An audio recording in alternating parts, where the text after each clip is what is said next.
Today we're exploring some fascinating and deeply meaningful truths from the life readings of Edgar Cayce, one of the most documented psychics in history. His words have comforted, shocked, and awakened people for generations. What you're about to hear isn't guesswork or fantasy.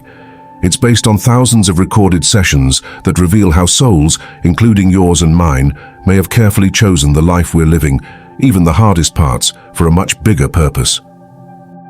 In one of Cayce's 1943 sessions, recorded as Reading 3234, won and safely preserved in the archives of the Association for Research and Enlightenment in Virginia Beach, a mother came seeking answers about her child's health. Her child had a physical disability, and she hoped Cayce could offer insight or healing. But what Cayce revealed went far beyond a medical explanation. Emerging from his trance-like state, he tapped into what he called the Akashic records, a vast energetic library that records every thought, action, and intention of every soul across time. From this spiritual source, Cayce explained something astonishing. The child's condition wasn't a punishment or accident. It was a conscious choice made by the soul before birth. In a past life, this soul had been unkind to people with disabilities. Now, through this physical limitation, the soul was learning compassion in the most direct way possible, through experience. This wasn't a one-time idea. Cayce shared similar insights in over 14,000 documented readings across 4 decades. Again and again, he described a divine system where souls don't incarnate randomly. Instead, before birth, each soul helps design its life, the family it's born into, the body it will use, the hardships it will face, and the people it will meet. All of this is done with one purpose: to grow spiritually. This idea challenges many traditional religious teachings about fate, suffering, and the randomness of life. But it's more than a philosophy. Many of Cayce's readings included accurate medical diagnoses and future predictions that were later verified, which adds weight to his more spiritual claims. Scientists, scholars, and spiritual seekers have been studying and confirming his work for nearly 100 years. If you're new to this channel, this is what we do: explore powerful spiritual truths grounded in real history. If any part of you has ever felt like certain events in your life were more than coincidence, or that some people seem like they were meant to be in your story, you're in the right place. Please subscribe, hit the bell, and share in the comments if you've ever sensed that something in your life was meant to be.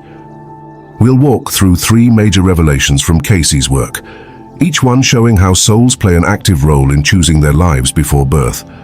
First, we'll see how Cayce gained access to the Akashic records and what those records say about pre-birth planning. Next, we'll uncover repeating patterns in the readings that show how souls select their life lessons. Finally, we'll look at Cayce's insights into karmic relationships, why some people stir strong emotions in you, and what that really means. Before any reading could begin, Cayce had to prepare himself in a unique way. He would lie down on a couch, place his hands over his stomach, and enter a deep meditative trance.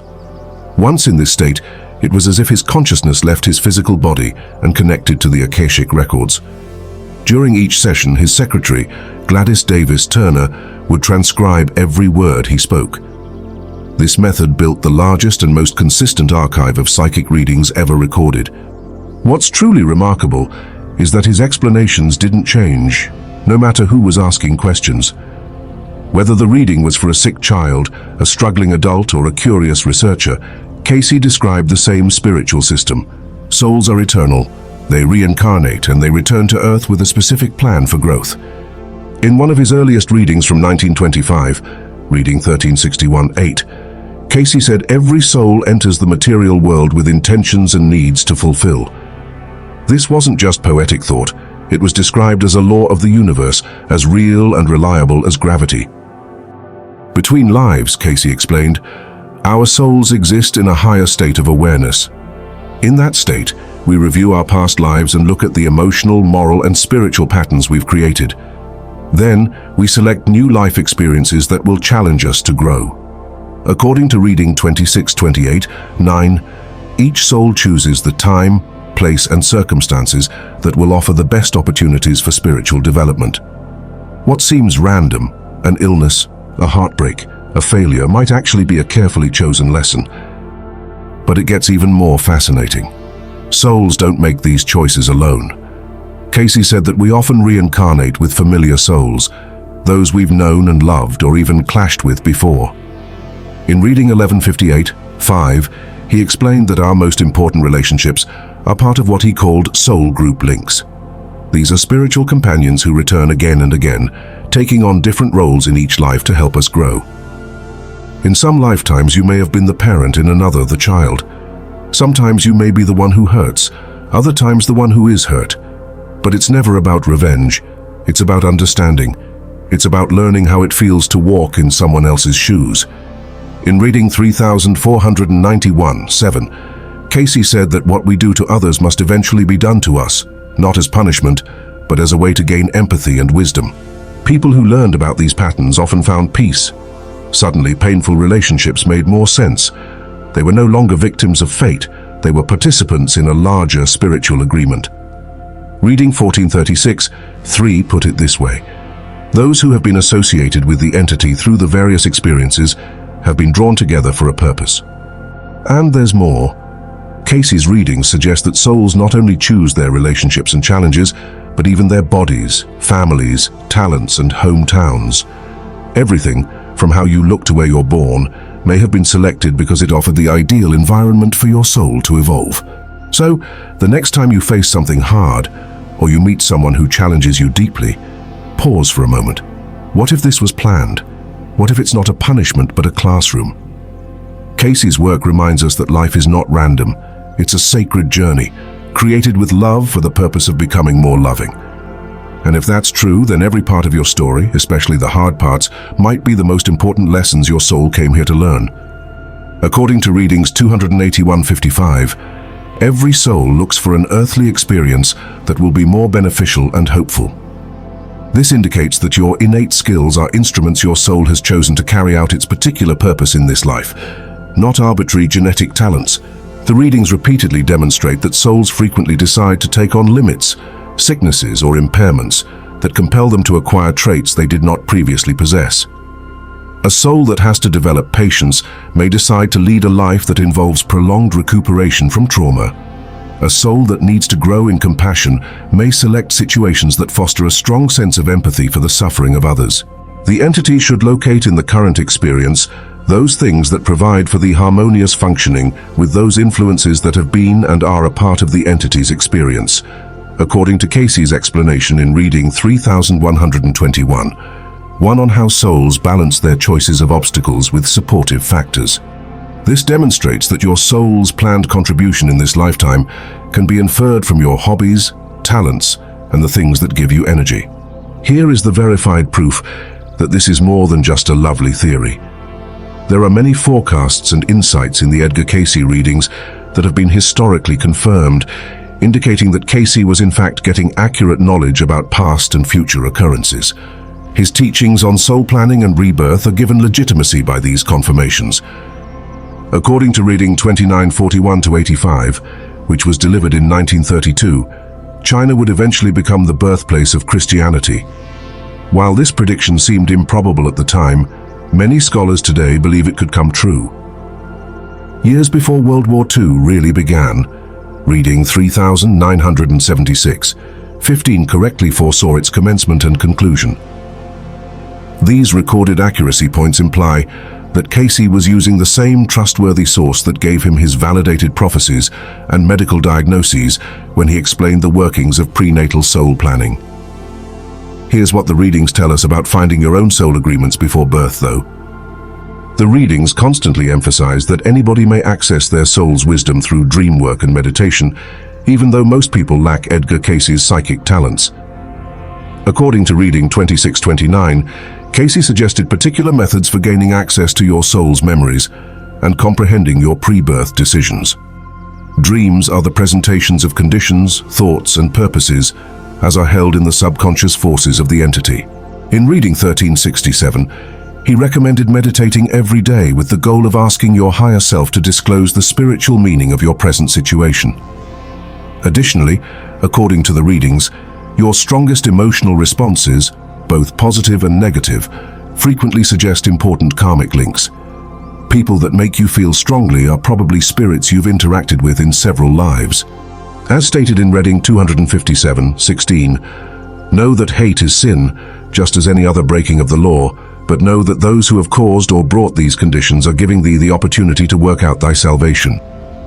This means that precisely as predetermined before birth, the people who challenge you the most are frequently the ones who offer you the best chances for spiritual development.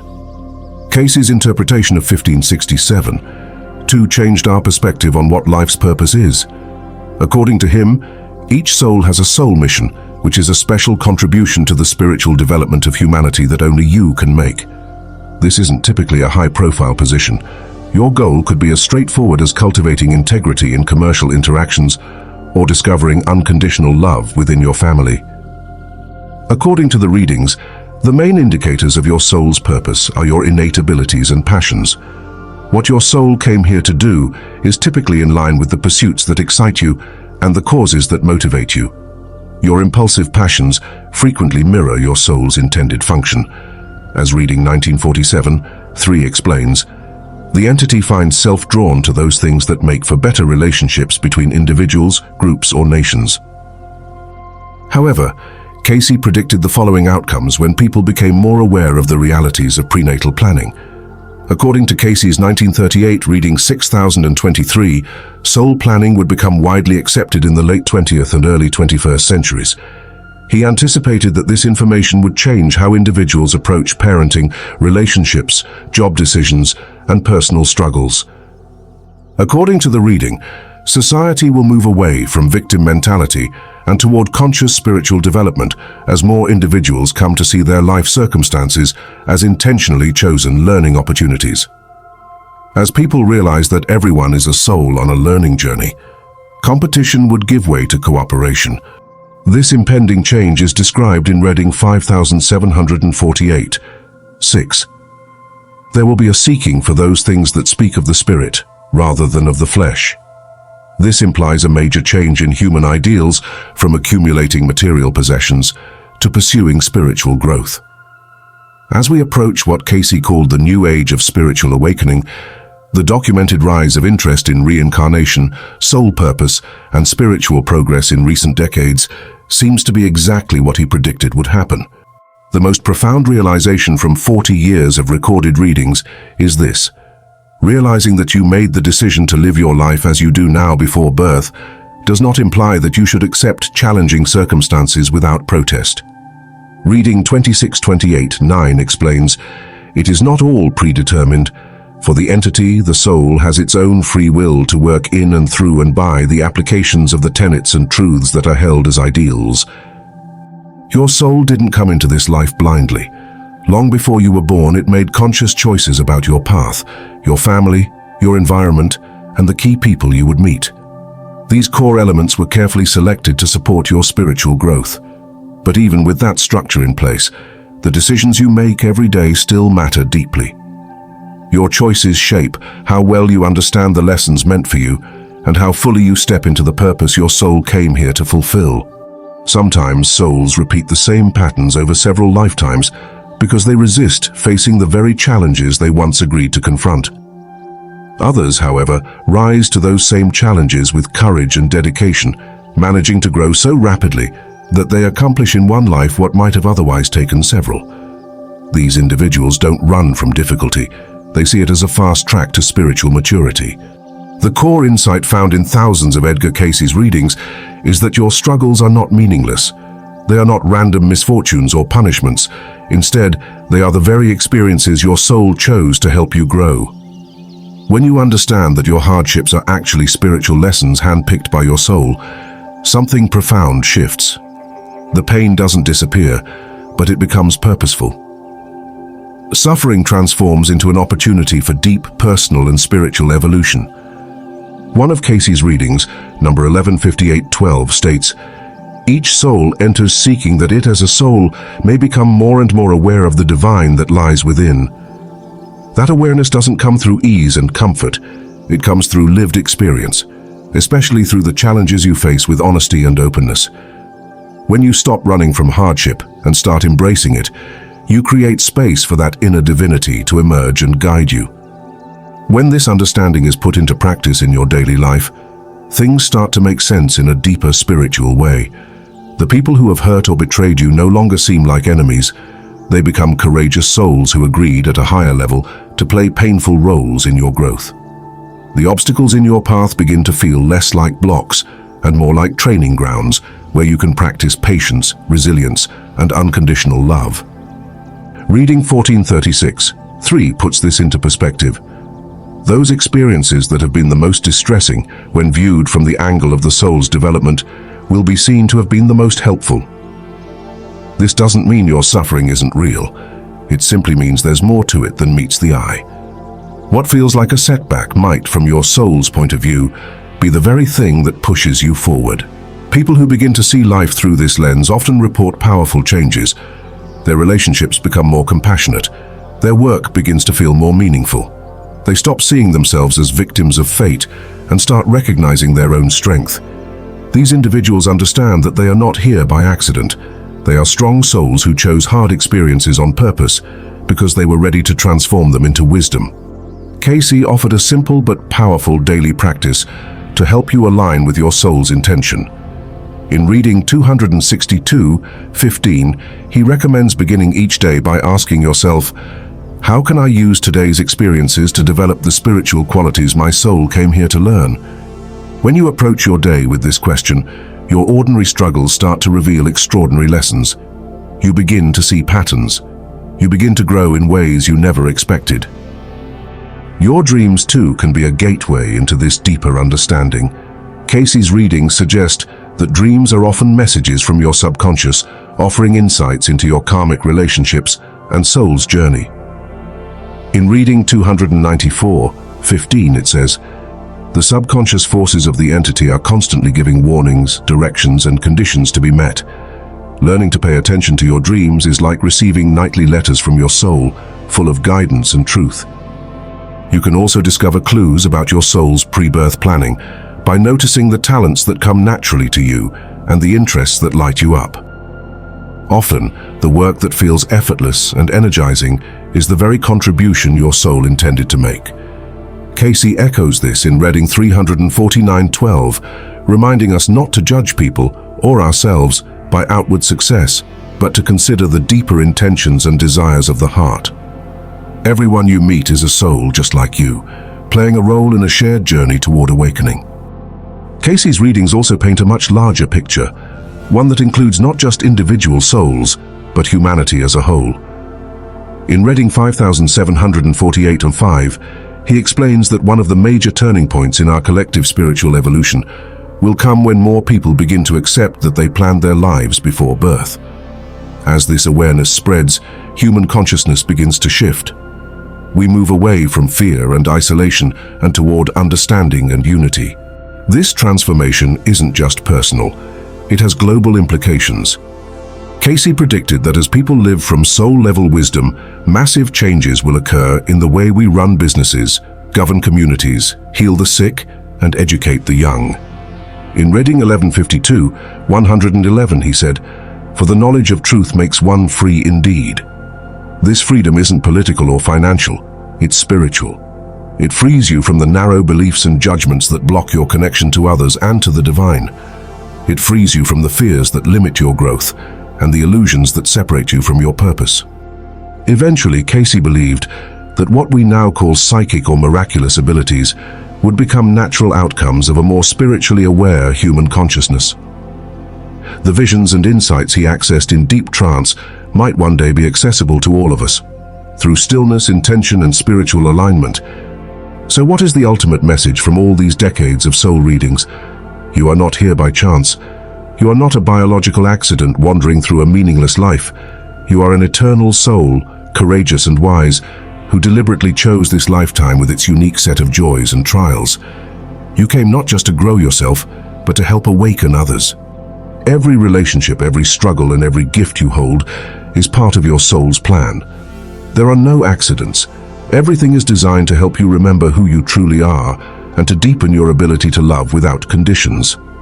Even the hardest experiences are your soul's way of building strength. Even the most painful relationships offer you the chance to practice compassion. Your talents are tools meant to serve others, and fulfill the unique role you came to play in this world.